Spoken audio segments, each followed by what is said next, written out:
sa bearer. Alam mo yung hagdan, sir, di ba hagdan? Tapos matulis yung gano'n. Natakbo ako, syempre pasaway ako eh. Baliw akong bata eh. Natakbo ako, nadulas ako, bang! Ngayon na mama. Kita yung buto ko dito, nadugo. Tapos si mama, ali-aligid dun sa ospital, talagang kabado. Pero hindi nawala yung ano niya sa akin, sermon. Ano nangyari sa'yo? Ganun na naman siya. Tapos pangatlo kong aksidente, pilay ko dito sa kanang kamay.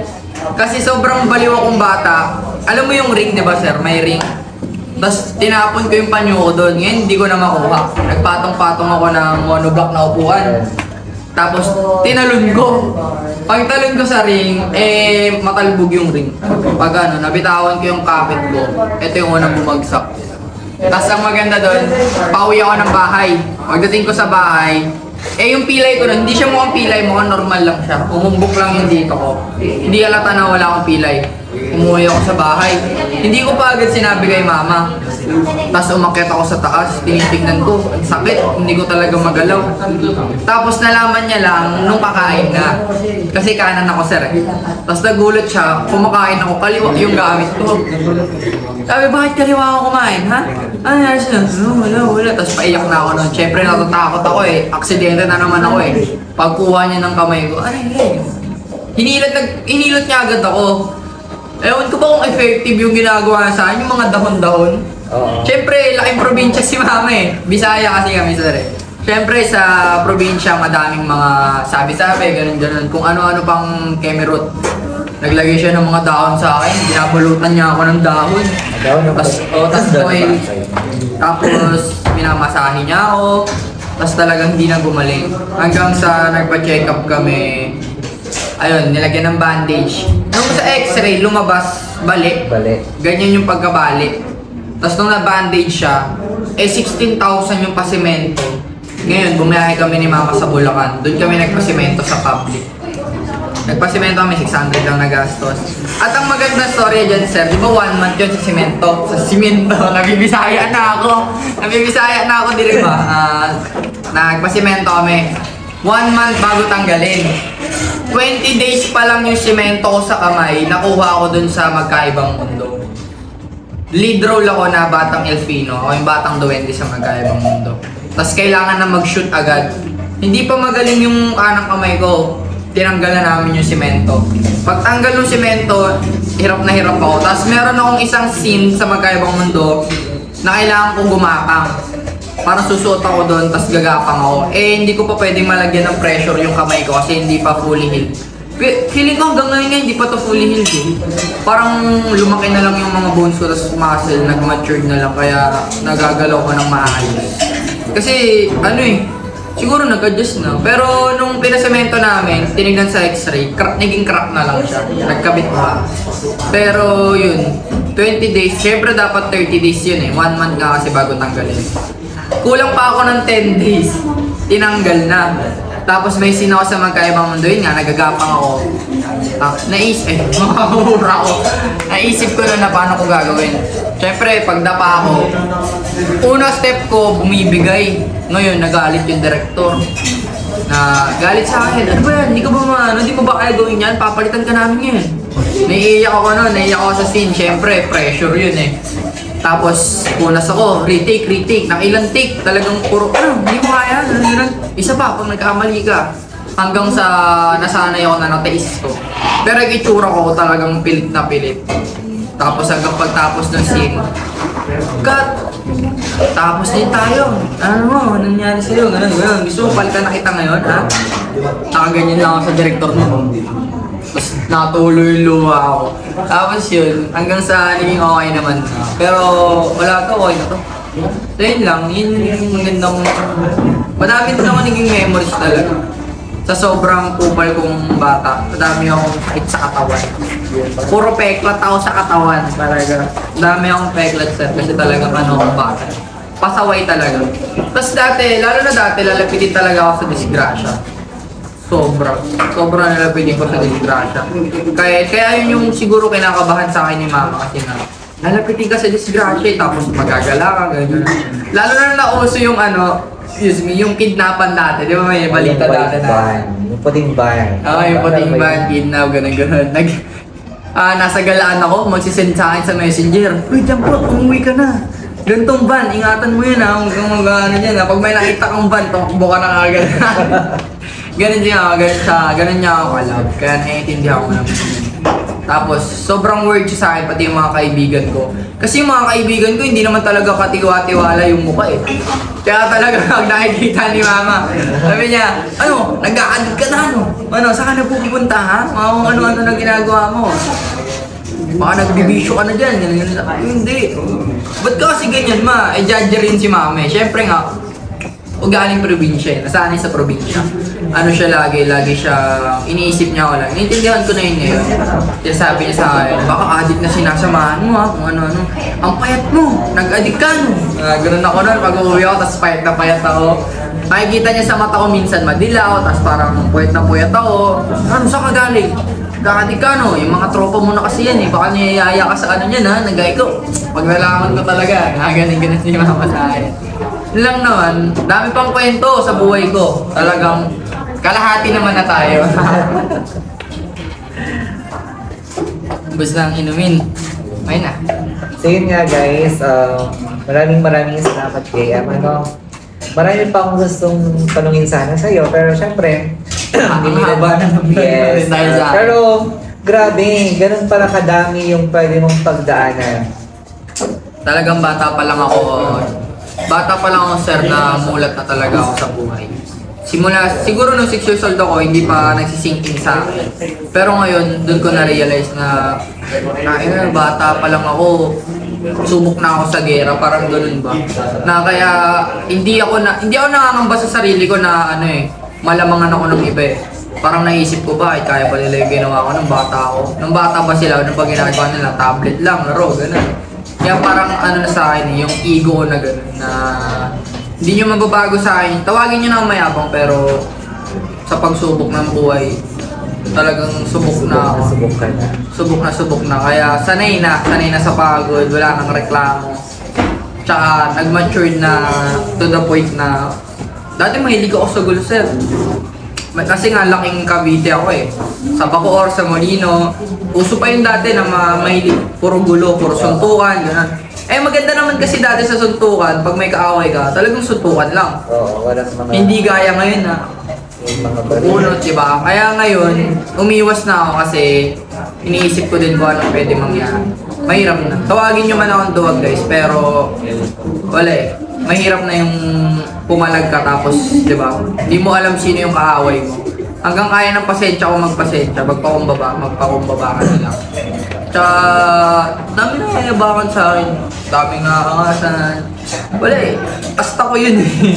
Ganun ako eh. Pero pag nailala nyo ako guys, sobrang bait kong kaibigan. Alam nyo ng mga tunay kong kaibigan. Shoutout ko na din sila Waki, Shirley sa MJ. Yan yung mga solid ko na naging kapatid hanggang ngayon.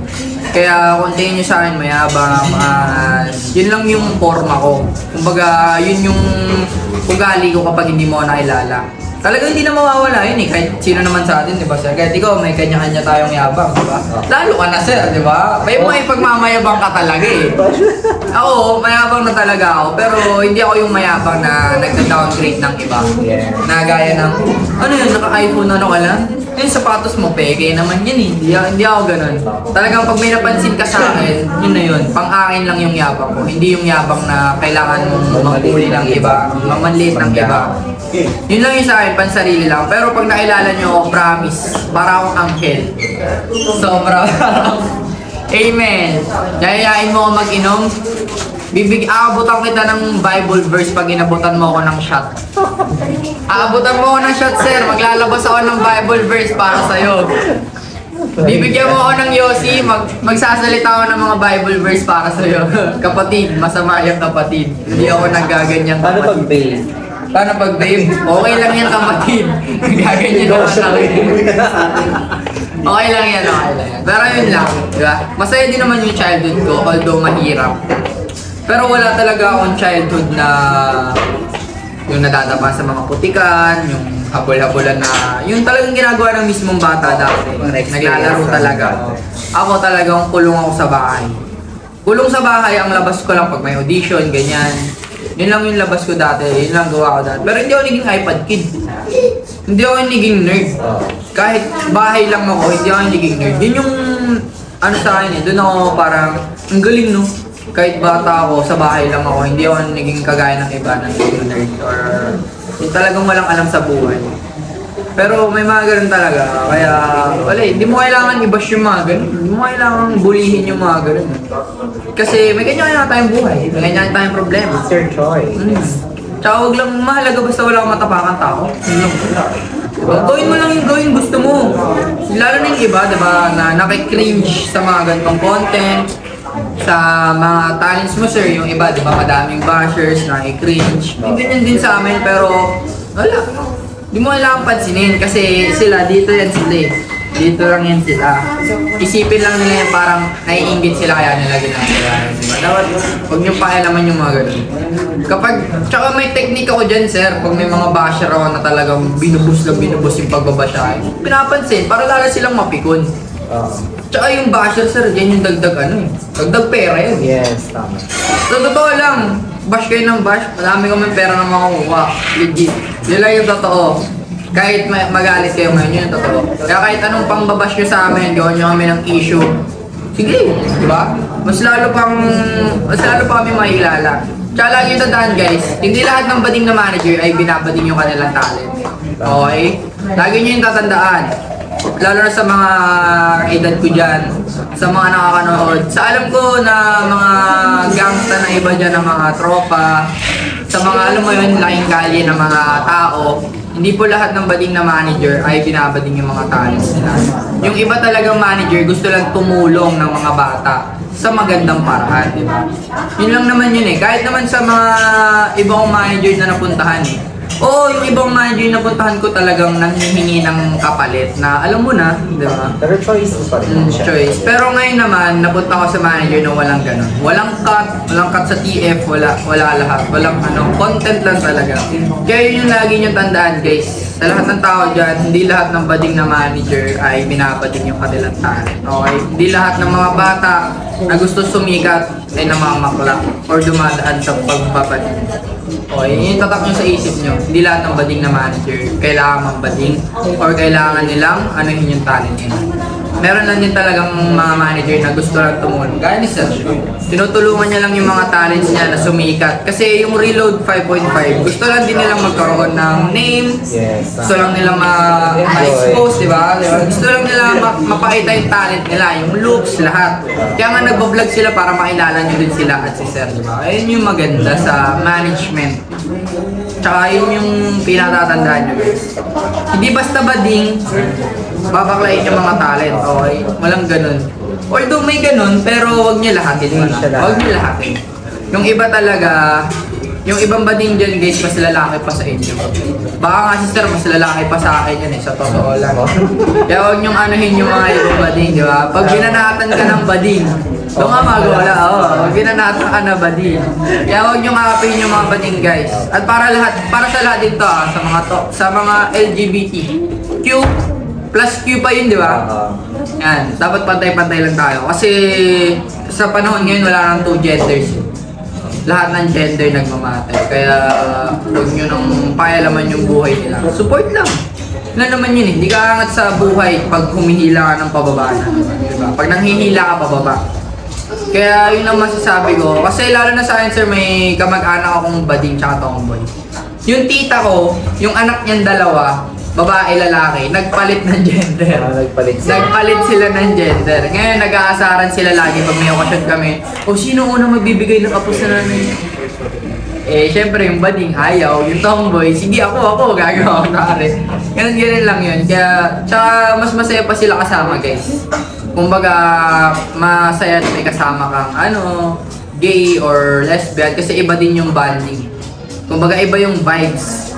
Tsaka mas makulit talaga sila guys, talagang masaya din naman. Kaya huwag niyong isipin na lahat ng bading na manager ay may ginagawang kabadingan sa kanyang mga tao.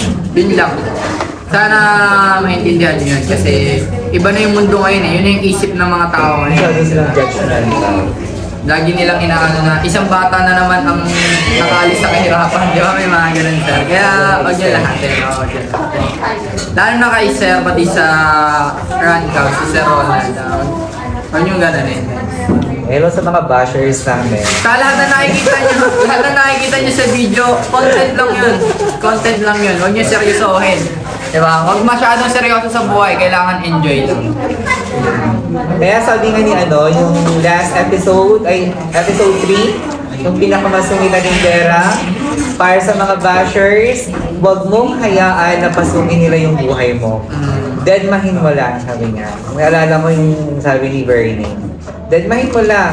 Kasi pag hinayaan mong pasukin nila yung buhay mo, wala, ikaw ang matatalo. Yes. Then based din kanina, di ba grabe yung yung pinagdaanan nyo ng lola mo, di ba? Yung mga sacrifice Tsaka madami na akong manager na nakasalpakan. Oo, iba-ibang manager na rin yung... Meron nga sir hindi bading. Lalaki talaga umasta. Hindi ko inaano pero nagsasabi lang ako kung ano yung pwede mong mapuntahan pag pumasok ka sa mundo ng social media. Kaya dapat mag-ingat kayo. Kasi meron dyan na nagpapanggap na lalaki, tapos pag naka-close ka na, may gusto palang iba sa'yo, diba? Siyempre kung ikaw, lalaki ka, kung hindi mo gusto yung gano'n, hindi ka komportable sa gano'n, siyempre lalayan mo. Gaya ng ginawa ko. Lalo na ako guys, hindi ako gano'ng klase ng tao. Hindi ako gagamit ng ibang tao para lang kumita. Talaga natrabahuin ko pag may gusto ako. Hindi ako yung easy life, what a life, gano'n.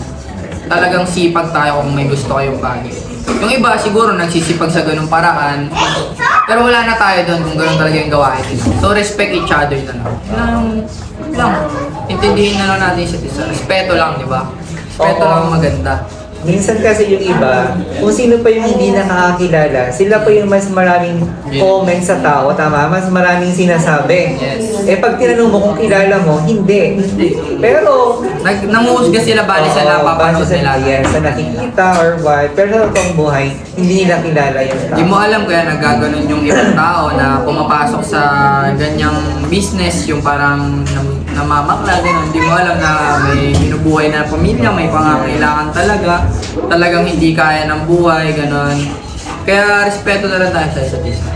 Yun lang ang mahalaga. Respect each other. Ma-choice mo yan kung ano yung way na pwede mong gawin. Decision mo yan Oo, paano mo susolusyonan yung problema mo. Tsaka buhay nila yung sir, ba't mo papakailaman yung buhay ng iba?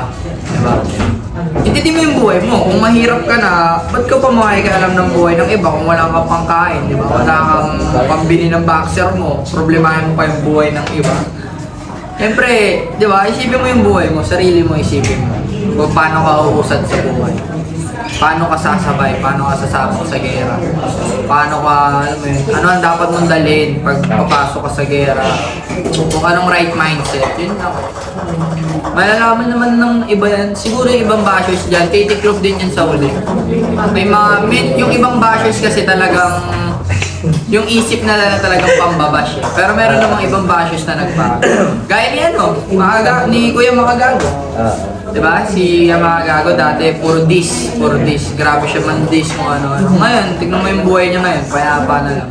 Di na lang siya nag-ano. Di na siya nangyayang siguro, feeling ko nga nangyayang na lang ngayon for content. Diba? Kasi may ganun minsan pag tumatahimik na yung pangalan nila, gagawa sila ng issue. Pera agad, diba? Kasi sikat na sila. Ganun na lang, diskarte na lang.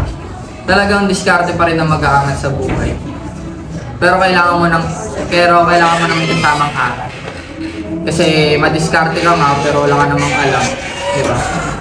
Wala ka din patutunguhan kung wala kang alam. Kaya maganda, meron kang bakod na aral lagi sa bawat diskarte mo. Para kahit pa paano, alam mo pa rin yung tama at mali. Yun lang. At syempre, piliin mo doon ka sa tama. Huwag doon sa mali. Kaya wala kang tinatapakan tao. Yun lang. Masyado nang mahaba. Parang sabihin ni Jay, yung sabihin ko mamaya sa EDSA. Masyado nang mahaba. Actually, sabi na niya. Pero balikan ko kanina yung sinabi niya kanina na something, di ba, kabataan ka. Ang kabataan ngayon, maraming kinapaharap na mga troubles, ganyan, di ba? Minsan, yung sabi mo kanina na yung pag-atras or pagtitimpi, para sa akin, mas matapang yung taong nagtitimpi. Kunwari may kaaway ka at umiwas ka. Para sa mata ko, para sa akin, hindi ka mahina. Napakalakas mo kasi nalabanan mo yung nararamdaman mo, which is gusto mong lumaban, pero dahil sa mas pinili mo yung mabuti, peace, kapayapaan. Yes, tama. Kasi ang mahalaga na sa akin, sir, kapayapaan. Basta mas masaya ang buhay kapag meron kang peace of mind. Tsaka wala kang kaaway. At least, Wala kang diba? mangambat matulog, walang babaril sa'yo pag tulog ka, walang a-ambush sa'yo sa labas. Tsaka kung isipin mo sir, mapapaaway ka. Kaya ako hindi lumalaban, nisip ko yung pamilya ko. Nisip ko yung sarili ko. Siyempre hindi ko kilala yung mga kaaway ko, mamaya ano pang gawin sa akin. Mas maging matured ka lang. Sa tingin ng iba siguro duwag kasi nga yung iba dyan nag-aangas-angasa na feeling malakas. Pero ako hindi ako pumapalag hanggat walang nagagalaw sa katawan ko o walang nasasabing masakit sa magulang ko. Pero at least diba, napakasaya ko kasi dumating ka sa point na na-realize mo yung mga bagay na ganyan. Tsaka pangit pa yung pag-away. Tama. Alam mo, hindi dadami tropa mo pag mahilig ka may pag-away. Kalaban lang ang dadami. Tama. Kaya parang lilit yung mundo mo eh. Lilit. Sa mga ibang ano diyan, mga kabataan na sa edad ko, umiwas kayo sa away hangga't kaya. Pero pag alam yung gumugusto talaga, ayaw kayo pakawalan, kung may sinabi masama sa pamilya nyo, ginalaw kayo, walang masamang gumante kasi self-defense na yung tao. Tsaka paglaban nyo ng sarili nyo at huwag kayong matakot na magpakumbaba at umatras sa laban. Kasi mas mahalaga ang buhay nyo kaysa sa panalo sa laban. Tama. Sabi ni Pacquiao, mas mahalaga ang mabuhay kaysa matalo ka sa laban. Panalo ka pa rin kasi buhay ka. Yes, yan. Maraming salamat, Jake. Pero syempre, di ba, hindi ba natapos to hanggat hindi nagtatanong sa'yo yung nag-idolize sa'yo na I think dalawang member ng Reload 5.5. Meron silang inandang tag-iisang tanong lang. Pero easy lang naman yung mga tanong nila. Sure. Okay. Sino ba yan? Sino ba yan? Okay. So yun na nga guys, dito kami nito ngayon and kasama namin si Eric and kami naman yung magtatanong sa kanya. Sige, ano ba yung mga tanong nyo? Huwag nyo hirapan ha? Hindi, ang tanong ba? Sige, daan naman sa tanong namin, baka legal ka. Medyo walang balagbag, chill lang tayo dito. Chill lang. Okay, unang tanong sa akin. Ano yung tanong ko, bilang isang kabataan na nagsisimula pa lang sa social media, ano ba yung dapat naming piliin? Pag-aaral ba o yung social media? Social media na! Ano mag-aaral?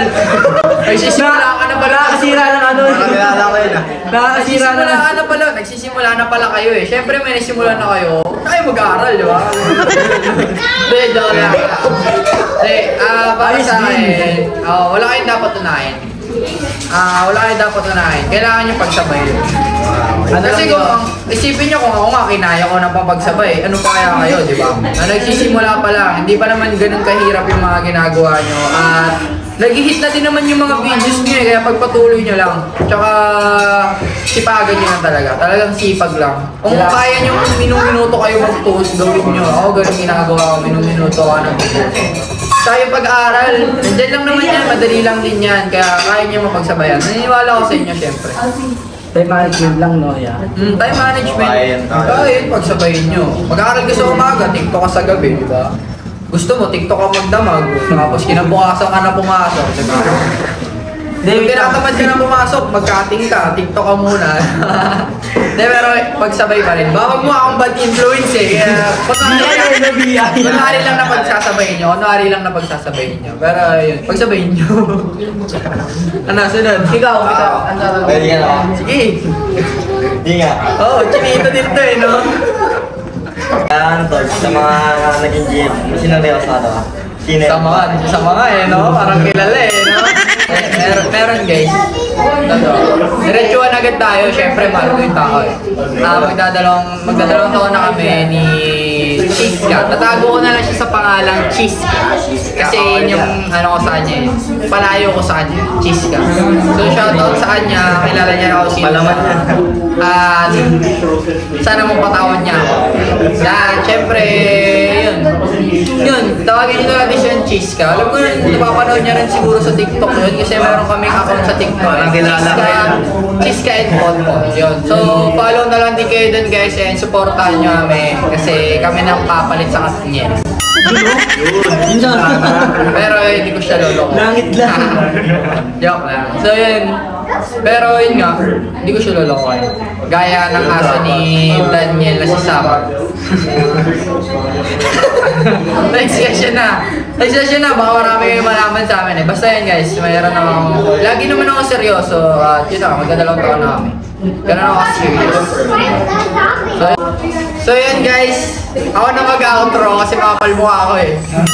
Tatapusin natin itong video kasi masyado na nahaba yung kwento ko at marami na yung nalaman sa buhay ko, di ba? Which is dapat loki lang ako. Pero, yun na nga. So guys, sana nag-enjoy kayo and sana nakilala nyo pa ako lalo. And pati itong mga kasama ko dito, supportahan nyo na sila guys. Shoutout sa Reload Magnitude 5.5. Ay, mali ba? Reload 5.5. Yan. So, supportahan nyo na sila guys. At sana lumakas din sila lalo. Pero hindi malo lalakas din sila kasi Gopings. Di ba? Gopings. Susunod yan sa yapak. Kaya thankful din pala ako sa nag-invite sa akin. Kay Kim at kay Sir. Maraming salamat sa pag-imbita sa akin. At sa inyo mga tol. At pagtapos na ito, TikTok na, matik na yan. Ayun, huwag niyo kakalimutan mag-subscribe. And hit the notification bell. Share the vlog din guys. And all love lang tayo, di ba? People, all love lang tayo. Yan. At world peace lang tayo. At ang may payo ko sa dalawang to at sa Reload Magnitude 5.5. Lakas mo. Lumaban kayo sa buhay. Huwag kayo lumaban sa akin. Yun lang. Kasi alam kong sa edad nyo yan, mainit din kayo sa mata ng iba. Hindi na mawawala yun. Siyempre, mainit talaga sa iba. Mas piliin nyo magpakumbaba. Kasi kailangan nyo yun eh. Quality nyo yun eh. Kumbaga, yung attitude nyo, huwag nyo silang papatulan. Kasi pag pinatulan nyo sila, parang basura lang din kayo gaya nila, diba? Kaya dapat makilala kayo ng tao na quality kayo. Na ganyan sila, kahit awain sila, hindi nyo sila marireach ba? Parang alam mo yun, quality talaga sa sarili mo, di ba? Huwag mong papatulan yung mga ganong klase ng bashers. Kasi once na pinatulan mo yun, bababa kasi level nila. Yung nagiging tingin sa'yo ng ibang mga promotor or yung mga ibang kukuha sa inyo na ay yun, yan, di kukunin niya kasi pumapatol yan sa mga bashers, gano'n.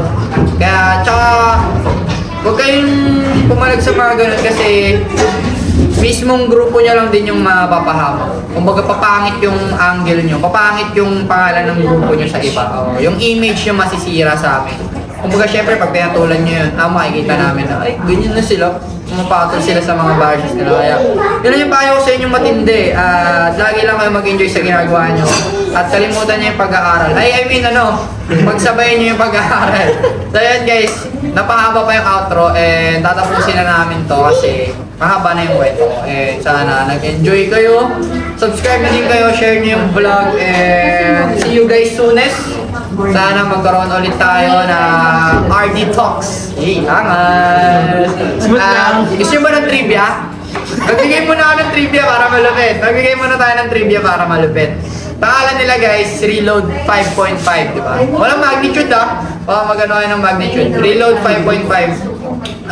Sabihin ko ba? Okay lang. Wala lang, nakaka-proud lang kasi yung pangalan nila nanggaling sa amin. Kumbaga hindi ko inaako kumbaga nakaka-proud lang na yung pangalan nilang grupo ngayon, yung ginagawa nilang pangalan ngayon na balang araw si Sikat ay sa amin din nagmula. Kumbaga sila na yung nagtuloy. Sila na yung second version. Ba't di na lang kasi 2.0, di ba? 5.5. Pero sila na siguro magsasabi ng meaning nun. Basta yung Reload kasi guys, kung patagal ko na yung supporters, kung alam niyo yung Kids Overload yan, dyan kami nagmula. Dyan din kayo nagmula at kayo na ang magtutuloy niyan. Nag-iba na yung pangalan pero yun yung story niya. Kaya siya Reload, kaya siya naging Reload. Kasi Kids Overload, dapat kami na yung magiging Reload din. Sabihin na lang natin, pang sa privacy na lang yung kwento, ba't hindi na tuloy yung Reload. At sila na yung naging Reload 5.5. Pero solid pa rin, di ba? Solid pa rin. Pagpatuloy nyo lang yung ginagawa nyo. Manatili kayong kupal. Manatili kayong masaya sa ginagawa nyo. Copy no? Enjoy nyo lang yung buhay at isipin nyo muna yung career nyo, kung gusto nyo talaga. Yung mga babae, yung mga bisyo, nandiyan lang yan. Gawin nyo yan pag ano na kayo. Stable na kayo. Huwag nyo muna isipin yan. Diba, ito yung vision nyo, huwag muna kayo liligo. Okay? Diretsuin nyo lang. Kung yun talaga yung gusto nyo pero kung gusto nyo mag-addict, sige, bahala kayo sa buhay. So yun. Maraming salamat at yun. Hanggang dito na lang sa Oli. Peace out. Merong ano? World peace. So yun mga ka-reload, maraming salamat sa naging guest namin ngayon sa RD Talks na walang iba kundi si JM Andres. Maraming salamat sa na-share mo sa amin. Ayan, so guys, mga ka-reload, lagi niyong tatandaan, life is a full of choices. Choice mong maging mabuting tao, choice mong maging masamang tao. Pero lagi mong pipiliin at lagi mong tatandaan ang maging mabuting tao. Dito na po nagtatapos ang episode 5 ng RD Talks!